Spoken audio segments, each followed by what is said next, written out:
சீரோடும் சிறப்போடும் நடைபெற்றுக் கொண்டிருக்கூடிய சட்ட கருத்தரங்கத்தின் தலைவர் வழக்கறிஞர் தோழர் கனகவேல் அவர்களே, எனக்கு முன்னால் பேசி அமர்ந்திருக்கக்கூடிய தோழர் வாஞ்சிநாதன் அவர்களே, இறுதியாக சிறப்புரையாற்ற இருக்கக்கூடிய நீதியரசர் ஹரி பரந்தாமன் அவர்களே, திரளாக கூடியிருக்கக்கூடிய முற்போக்கு சிந்தனையாளர்களே, நடுநிலையாளர்களே, உங்கள் அனைவருக்கும் என்னுடைய மாலை நேர வணக்கத்தை தெரிவித்துக் கொள்கிறேன்.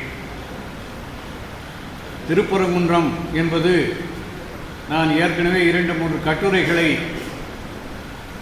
சில பத்திரிகைகளிலே எழுதியிருக்கிறேன்.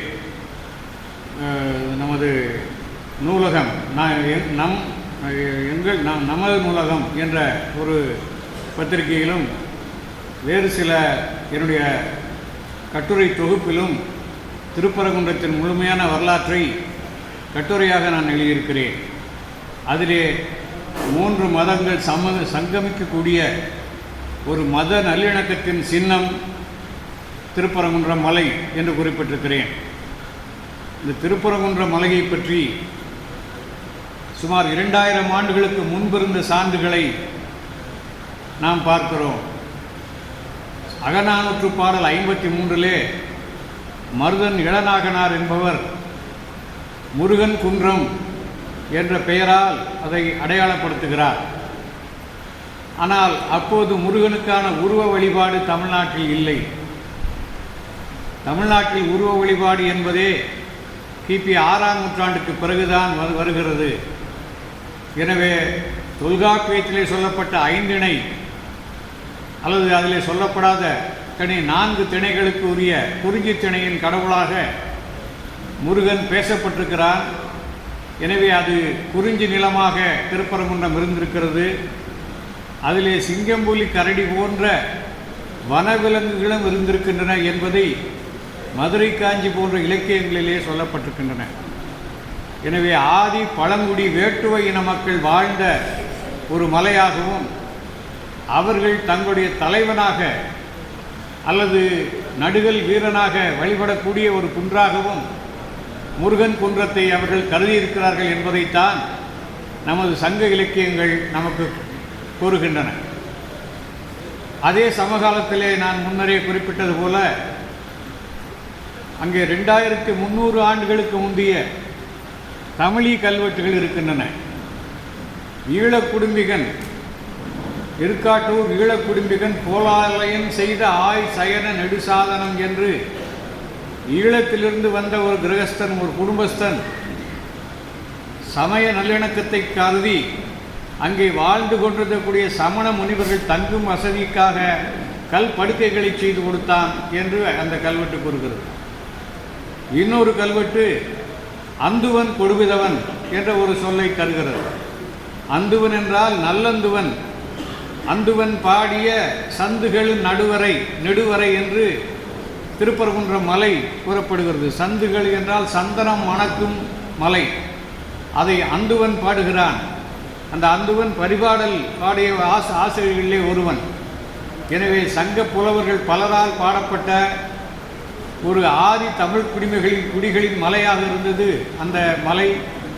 அதே சமகாலத்தில் மதுரையை சுற்றியிருக்கூடிய 80 குன்றங்கள் என்று சொல்லக்கூடிய அதையும் தாண்டி 14 குன்றங்களிலே 2300 ஆண்டுகளாக வாழ்ந்த சமணர்கள் வாழ்ந்த பகுதி மதுரை. எனவே அவர்களால் பண்படுத்தப்பட்ட மண் இது. அவர்கள் இந்த நாட்டிலே அமைதியை, அகிம்சையை, உயிர்கொல் கொல்லாமையை போதித்தவர்கள். எனவே அவர்களின் வழிவந்த மதுரை இன்றும் கூட ஒரு சமரசமான கொள்கையை, மத நல்லிணக்க கொள்கையை பெற்றுக்கொண்டிருக்கிறது. இப்போது அதற்கு பிறகு இலக்கிய ரீதியாக பார்த்தால் திருமுருகாற்றுப்படையில்தான் அறுபடை வீடுகளில் முதல் வீடாக அந்த மலை சொல்லப்படுகிறது. ஆனால் அந்த திருமுருகாற்றுப்படையில் முருகன் சைவ கடவுளாக, அதாவது புலால் உண்ணாத கடவுளாக சொல்லப்படவில்லை. தினை அரிசியை ஆட்டுக்குட்டியை அறுத்து அந்த இரத்தத்திலே தினை அரிசியை தோய்த்து படைகளாக படைத்தார்கள் என்று திருமுருகாற்றுப்படை சொல்லுகிறது. திருமுருகாற்றுப்படை 10 பாட்டு இலக்கிய வரிசைகளிலே ஒன்றாக இருந்தாலும் கூட ஆற்றுப்படை இலக்கியமாக 6ஆம் நூற்றாண்டைத்தான் அதை திருமுருகாற்றுப்படை சொல்லுவார்கள். எனவே 6ஆம் நூற்றாண்டில் முருக வழிபாட்டில் இரத்த பலி ஏற்றுக்கொள்ளப்பட்டிருக்கிறது என்பது தமிழர்களுடைய வரலாறு, தொன்மையான வரலாறு. இன்று நாம் அதற்கு புதிதாக ஒரு பரிணாமத்தை ஏற்படுத்தி மலையிலே ஆடு வெட்டக்கூடாது என்பதற்கு மறுப்பாக நமது முப்பாட்டன் 6ஆம் நூற்றாண்டிலேயே பாடி சென்று விட்டான். அவன் ஆகச் சிறந்த பக்தன் நக்கீரன். எனவே அதற்கு பிறகு தேவார மூவர் பாடியிருக்கிறார்கள். அதுவும் கூட சுந்தரர் பாடுகின்ற போது 3 பாண்டிய மன்னர்களும் ஒன்றாக இருந்து கேட்டார்கள் என்ற ஒரு கதை உண்டு. அப்போது பாண்டியர்கள் மட்டுமே இருந்திருப்பார்கள், சோழர்களும் சேரர்களும் சிற்றரசர்கள். சேரமான் பெருமாள் நாயனார் என்பவருடைய சமகாலத்தவர் சுந்தரர். சோழ அரசன் சொல்லிக்கொள்ளும்படியாக சோழ அரசன் யாரும் இல்லை. ஒருவேளை நின்றசீர் நெடுமாறனுக்கு பெண் கொடுத்த ஒரு சிற்றரசனாக கூட இருந்திருக்கலாம், அந்த மரபைச் சேர்ந்த பாண்டியனாக இருந்திருக்கலாம். இந்த மூவரும் நின்று பாடுகின்ற அந்த பாடலிலே அது சிவன் கோயில் மலையாகத்தான் சொல்லப்படுகிறதே தவிர ஸ்கந்தர் என்ற மலை பின்னால் நமக்கு சூட்டப்பட்ட பண்பாட்டு படையெடுப்பின் காரணமாக கொடுக்கப்பட்ட மலை ஸ்கந்தர். இங்கே இருக்கக்கூடிய அனைத்து 6 படை வீடுகளிலும் நீங்கள் சொல்வது போல போகர் செய்த முருகன் என்று சொல்லுகிறோமே நமது பழனி மலையிலே. ஆனால் 13ஆம் நூற்றாண்டு கல்வெட்டுகளாக இருந்தாலும் சரி, திருச்செந்தூரில் இருக்கக்கூடிய 8ஆம் நூற்றாண்டு கல்வெட்டாக இருந்தாலும் சரி, திருத்தணியில் இருக்கக்கூடிய 9ஆம் நூற்றாண்டு கல்வெட்டாக இருந்தாலும் சரி, சுப்பிரமணியர் என்று சமஸ்கிருதமயப்பட்ட பெயரை புகுத்தி இருக்கிறார்கள். எனவே அந்த காலத்தில் தமிழ்நாட்டை ஆண்ட பல்லவர்களும் பாண்டியர்களும் வரக்கூடிய பிராமணர்களுக்கு மஞ்சள் பாவாடை விரித்து அவர்களுக்கு வரவேற்பு கொடுத்த காரணத்தால் தமிழ் பெயர்களையெல்லாம் மாற்றி சமஸ்கிருத பெயர்களாக மாற்றிவிட்டார்கள், வழக்கத்தில் கொண்டு வந்து விட்டார்கள் என்பதை நாம் இந்த சான்றுகள் மூலமாக பார்க்கிறோம். சரியான நேரத்தில் ஐயா அவர்கள் நினைவூட்டினார்கள், மதுரை மீனாட்சி அம்மன் கோயில் கல்வெட்டுகளை நான் படித்தேன் என்று. அந்த கல்வெட்டு புத்தகம் இன்று வரை வெளியிடப்படவில்லை. காரணம், வெளியிடப்பட்டு விட்டால் பலருடைய பொய் கனவுகள் தகர்த்தெறியப்பட்டுவிடும். ஏனென்றால் 1710 வரை சொக்கநாதர் என்ற பெயரே கிடையாது. 1898 வரை சுந்தரேஸ்வரர் என்ற பெயரே கிடையாது. 1800 வரை மீனாட்சி என்ற பெயரே கிடையாது. இதைத்தான் சொன்னால் அவர்களால் தாங்கிக் கொள்ள முடியவில்லை. அங்கையர்கண்ணியுடன் உறையும் ஆலவாய் அண்ணலே, ஆலவாய் சொக்கரே, ஆலவாய் தம்பிரான் என்று திருஞான சம்பந்தர் பாடுகிறார். அவரோ பிறப்பால் பிராமணர். ஆனால் இந்த அம்மையை அங்கையர்கண்ணி என்று அழகு தமிழால் பாடுகிறார். 13ஆம் நூற்றாண்டிலே தான் இப்போது இருக்கக்கூடிய அந்த கோயில் கட்டப்பட்டிருக்கிறது. அதற்கு முன்னால் ஒரு கோயில் இருந்ததாக மதுரை காஞ்சி என்ற 2000 ஆண்டுகளுக்கு முந்தைய இலக்கியம் சொன்னாலும் கூட அது இந்த இடத்தில் கட்டப்பட்டதா, ஆதி சொக்கநாதர் என்று சொல்லக்கூடிய இடத்தில் கட்டப்பட்டதா என்பதை உறுதிப்படுத்த முடியாது. எனவே 13ஆம் நூற்றாண்டில் கட்டப்பட்ட போது மாடக்குளக்கீழ் மதுரை ஆலவாய் அண்ணல் திருக்கோயில் என்றுதான், ஆலவாய் நாயனார் கோயில் என்றுதான் இந்த இன்றைய சுந்தரேஸ்வரர் அழைக்கப்பட்டிருக்கிறார். அங்கையர்கண்ணி என்ற பெயர் கூட அப்போது பயன்பாட்டில் இல்லை. காமக்கோட்டமுடைய நாச்சியார் என்பதுதான் அன்றைய மீனாட்சியினுடைய பெயர் 13ஆம் நூற்றாண்டிலே. திருப்பரங்குன்றம் மலையில் இருக்கக்கூடிய சிவன் கோயில், அந்த சிவன் கோயிலுடைய அம்மைக்கு பெயரும் கூட திருக்காமக்கோட்டமுடைய நாயனார் தான். தமிழ்நாட்டின் பெருவாரியான கோயில்களில் இருக்கக்கூடிய அம்மை பெயர் திருக்காமக்கோட்டமுடைய நாச்சியார் தான். வடமொழி ஆதிக்கத்தின் காரணமாக மீனாட்சி என்றும் காமாட்சி என்றும் விசாலாட்சி என்றும் பெயர்களை மாற்றிக்கொண்டார்களே தவிர தூய தமிழ் பெயர்களைத்தான் தமிழரசர்கள் தமிழ் வேந்தர்கள் வைத்திருந்தார்கள். அவர்கள் என்னதான் பிராமணருடைய கட்டுப்பாட்டிலே இயங்கினாலும் கூட தஞ்சை பெருவுடையார் என்ற கோயில்தான் என்பதுதான் அந்த கோயிலுடைய பெயர். அதை கூட பிறகு தன் பெயரால் ராஜராஜ ஈஸ்வரம் என்று சொன்னார். நாளடைவிலே அதற்கு பிரகதீஸ்வரர் என்று சமஸ்கிருத பெயரை பின்னால் வந்தவர்கள் கொடுத்தார்கள். இதெல்லாம் ஒரு நமது தமிழ் பண்பாட்டின் மீது மேற்கொள்ளப்பட்ட ஒரு வட ஆரிய பண்பாட்டு படையெடுப்பு என்று தோப்பா அவர்கள் சொல்லுவார். அதை இங்கே நான் நினைவுபடுத்த விரும்புகிறேன். நமது தமிழ் பெயர்களெல்லாம் மாற்றி அதற்கென்ற சில கதைகளை உருவாக்கி அந்த கதைகளுக்கு ஏற்ப சிலைகளை வடித்து கோயில்களிலே வழிபட்டார்கள் என்பதற்கு நூற்றுக்கணக்கான சான்றுகள் இருக்கின்றன. ஒன்றை சொல்லலாம். இன்றைய குடுமியான்மலை என்ற புதுக்கோட்டை மாவட்ட கோயில் 10ஆம் நூற்றாண்டு அளவிலே அங்கிருக்கக்கூடிய முத்தரையர்கள் என்று சொல்லக்கூடிய குறுநில மன்னர்களால் கட்டப்பட்ட கோயில். அந்த கோயில், அந்த மலைக்கு பெயர் திருநலக்குன்றம். எனவே அந்த இறைவனின் பெயர் திருநலக்குன்றம் உடைய நாயனார். நான் எப்படி மதுரையிலே சொன்னேன், திரு ஆலவாய் உடைய நாயனார். ஆலவாய் என்பது இன்று கோவில் இருக்கக்கூடிய இடம். எப்படி சொக்கிக்குளம், பிபி குளம் என்று பல, மாடக்குளம் என்று பல, மாங்குளம் என்று பல குளங்கள் இருக்கின்றனவோ அதுபோல் இந்த பகுதி ஆலவாய் என்பதிலே இன்றைய கோவில் அமைந்திருக்கிறது. இருந்தையூர் என்ற பகுதியிலே கூடலழகர் பெருமாள் கோயில் அமைந்திருக்கிறது. இப்படி பல கிராமங்களின் சேர்க்கை தான் மதுரை மாநகர். எனவே ஊரை வைத்துத்தான் இறைவனுக்கு பெயர் வழங்குவது வழக்கம். அப்படித்தான் திருநலக்குன்றமுடைய நாயனார் என்று அந்த கோவிலுக்கு பெயர் வைத்தார்கள். ஆனால் பிற்காலத்திலே அந்த கோவில் பிராமணர்களால் கைப்பற்றப்பட்ட போது அந்த பெயரை திருநலக்குன்றம் என்பதை சிகாகிரி ஈஸ்வரர் என்று மாற்றிக்கொண்டார்கள். சிகை என்றால் குடுமி. எனவே அதற்கு தகுந்த அவர்கள் நலம் என்பதை சுகம் என்று சொல்லியிருந்தால் கூட திரு சுககிரி என்று சொல்லலாம், நலக்குன்றம் என்று. ஆனால் தவறுதலாக சிகாகிரி என்று சொல்லிவிட்டார். எனவே அதற்கு தகுந்தபடி சிலையை மாற்ற வேண்டும். எனவே விஜயநகர அரசர் காலத்தில் அந்த கோயில் புதுப்பித்து கட்டபோது அங்கே இருக்கக்கூடிய அந்த சிலையை அகற்றிவிட்டு அந்த குடுமியோடு ஒரு சிலையை வைத்து விட்டார். ஏனென்று சொன்னால் அதற்கு ஒரு பழங்கதையை சொன்னார்கள், தொன்ம கதையை சொன்னார்கள். பாண்டிய அரசன் ஒரு நாள் நள்ளிரவில் அங்கே பூசை செய்ய வந்தான். அவர் வருவதற்கு காலதாமதமாகிவிட்டது என்பதனாலே அந்த பூசை செய்த வேதியர் பூசையை முடித்துக்கொண்டு, அர்த்தஜாம பூஜையை முடித்துக்கொண்டு அங்கிருந்த பூவையெல்லாம் எடுத்துக்கொண்டு போய் தன்னுடைய ஆசை நாயகி வீட்டிலே போய் படுத்துக்கொண்டார். ஆனால் திடீரென்று கதவு தட்டப்படுகிறது. அரசர் வந்துவிட்டார், உடனே வந்து கதவை திறந்து பூஜையை தொடருங்கள் என்கிறார்கள். அவர் உடனே ஓடி வருகிறார். தன்னுடைய ஆசை நாயகின் தலையிலே இருந்த கூந்தலை எடுத்துக்கொண்டு வருகிறார். அதை வைத்து இறைவனுக்கு படையல் செய்கிறார். அதை அரசனிடத்திலே கொடுக்கின்ற போது அரசன் அதை கண்ணிலே ஒற்றுகிறான். அதில் மிக நீளமான ஒரு முடி இருந்து அவனுடைய புருவ மயிரை இழுக்கிறது. எனவே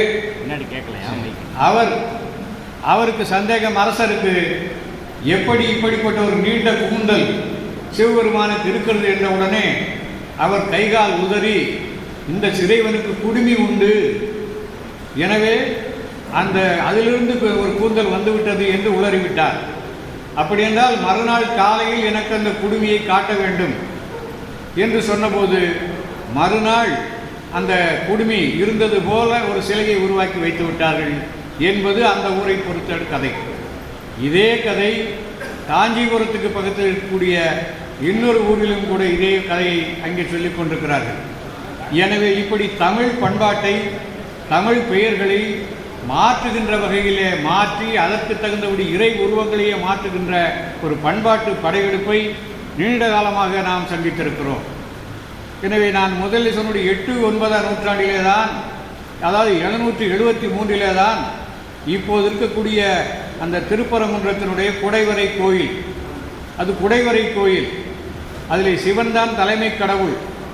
அதை அந்த கோயில் உருவாவதற்கு முன்பாகவே திருப்பரங்குன்றமுடைய நாயனார் என்று தேவாரம் பாடிவிட்டது. எனவே தேவார பாடலுக்கு இசைய அதற்கு ஏற்ப அந்த கோயில் உருவாக்கப்பட்டது.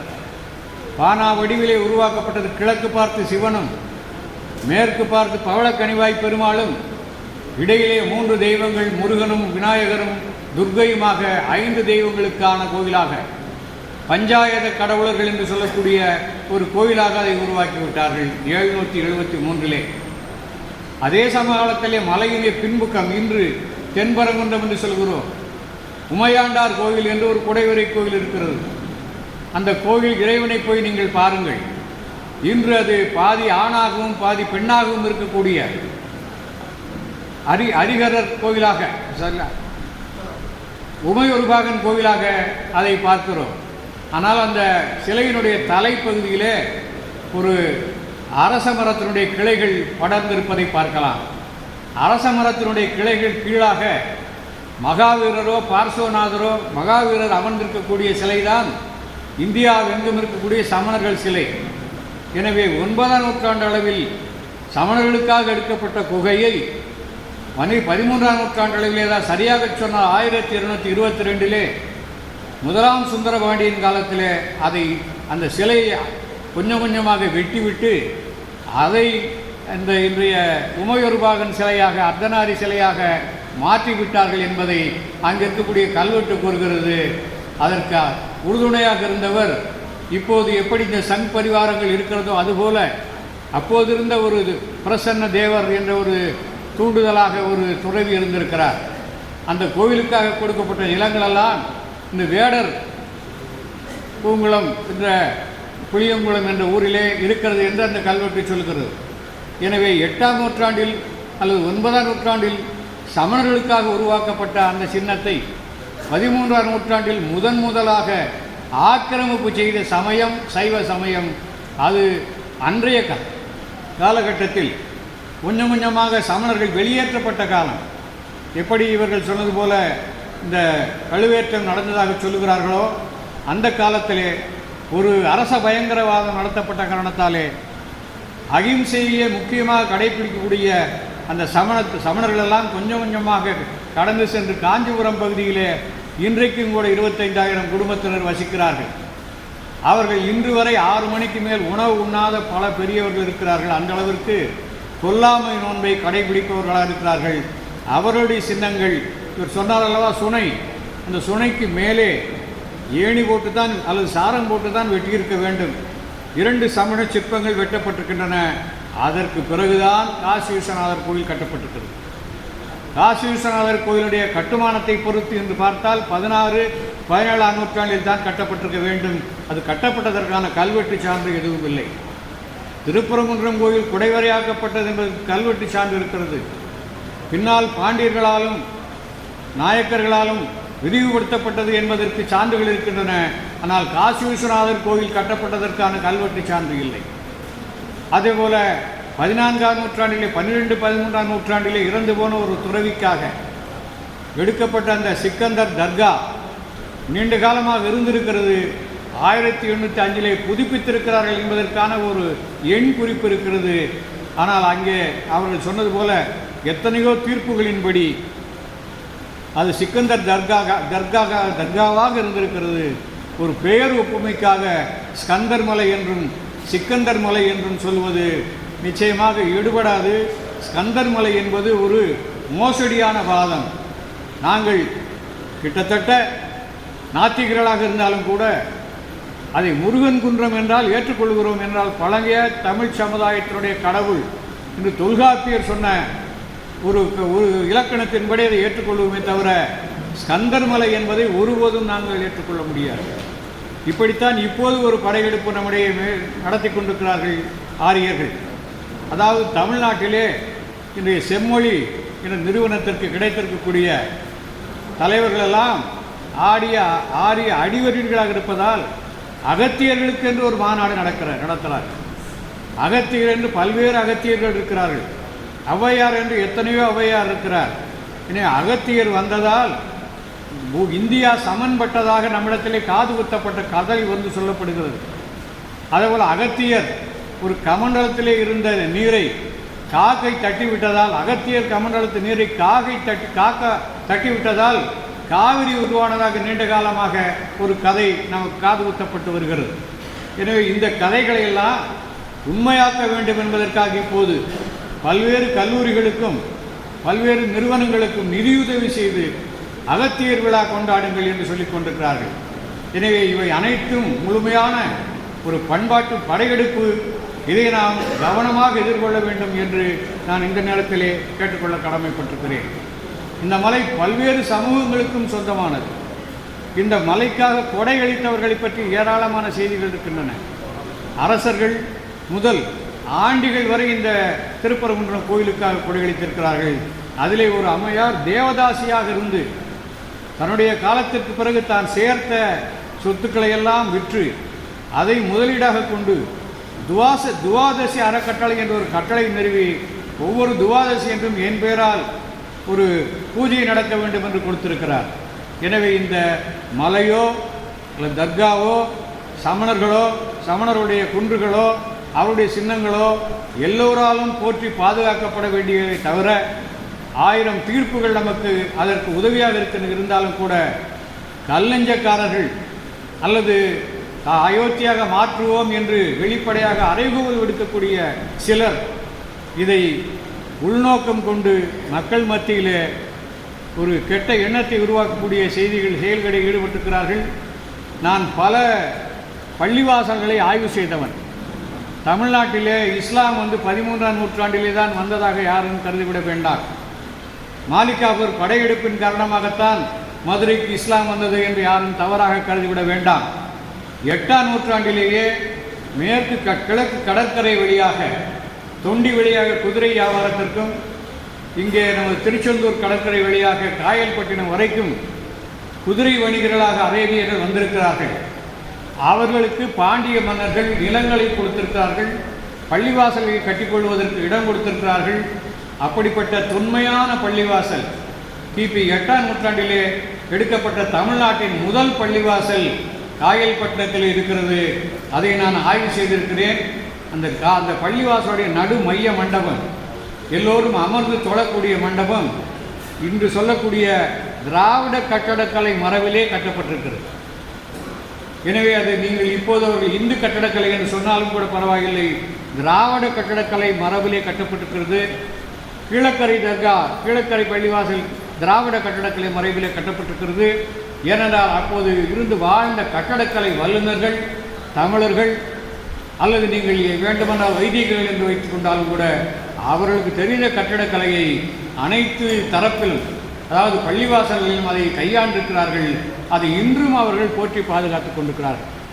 இன்றைய இளைஞர்கள் சிலர் அந்த கட்டடக்கலை இருக்கக்கூடாது, அதிலே சில உருவங்கள் இருக்கின்றன என்ற உருவ வழிபாட்டுக்கு எதிரானவர்கள் இஸ்லாமியர்கள். எனவே அதை நாம் எடுத்துவிட வேண்டும் என்று போராடிய போது அங்கிருந்த இஸ்லாமிய பெருமக்கள் அனைவரும் ஒன்று திரண்டு நீதிமன்றத்திலே வழக்கு தொடர்ந்து என்னை ஆய்வாளனாக அனுப்பி அவனுடைய அறிக்கையை கேட்டார்கள். நான் சொன்னேன், 8ஆம் நூற்றாண்டு அளவிலே உருவாக்கப்பட்ட இந்த பள்ளிவாசலுடைய இந்த மைய மண்டபம் இதை அப்படியே தொல்லியல் சட்டத்தின்படி அப்படியே பாதுகாக்க வேண்டும் என்று நான் கருத்து சொன்னேன். அதை பெரும்பாலான மக்கள் ஏற்றுக்கொண்டார்கள். எனவே இந்தியாவை பொறுத்தளவில் கட்டிடக்கலையாக இருந்தாலும் சரி, கல்வெட்டு அளவிலாக இருந்தாலும் சரி, இலக்கிய சான்றுகளின்படியாகவும் சரி, அனைத்து மக்களும் சமரசமாக மத நல்லிணக்கத்தோடு வாழ்ந்தவர்கள். அதற்கு சான்றாக இன்றைய மலை திருப்பரங்குன்ற மலை இருக்கிறது. அதை ஒருபோதும் நாம் அடுத்தவர்களுடைய, அதாவது பிரிவினைவாதிகள், பிரிவினை சக்திகளுடைய முயற்சிகளுக்கு இடம் கொடுக்க மாட்டோம், உறுதியாக நின்று எதிர்ப்போம் என்று கூறி இந்த வாய்ப்பை எனக்கு வழங்கியவர்களுக்கு நன்றி கூறி அமைகிறேன். நன்றி.